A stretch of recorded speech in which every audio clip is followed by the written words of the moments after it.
pula or orange. Tapos ito yung hinog. Ayan. Ayan yung laman niya. Wow. Alam mo yung nagkikindi yung kulay ng laman ng saging, no? Mukha siyang matamis na. Oh, wow. Ayan, no? Oh, diba? Meron tayong kukunin na isang klase ng saging, pero may napansin ako. Ito, oh. Ayan, ang laki na. Ito, oh. Para siyang ampalaya yung baging niya. Pero dito tayo sa saging. Yung saging dito, no? Hoy! Yung saging na kulay pula. Hoy!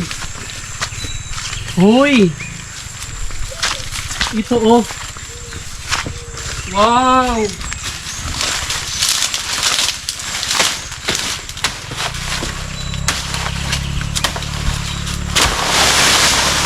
Wow! Hinog na siya, guys.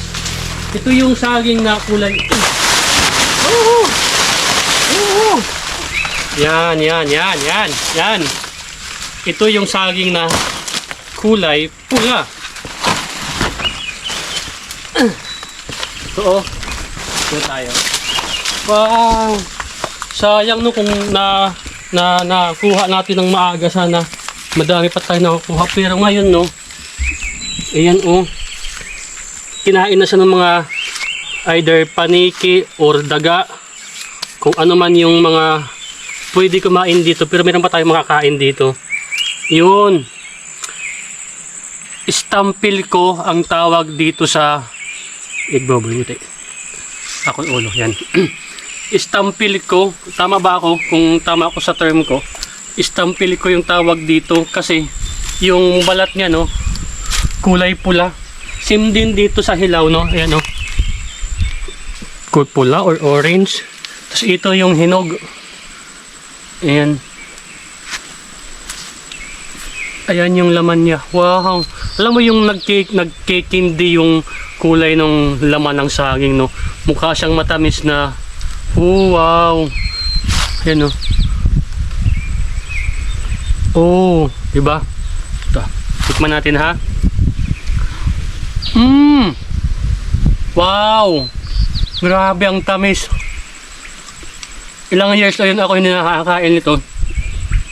Since 2005 pa ata. Kasi bihira lang yung mga ganitong saging. Grabe. Wow. Sarap. Sana kung napunta natin ng maaga to, madami tayong makukuha. Naunahan na tayo ng mga ibon.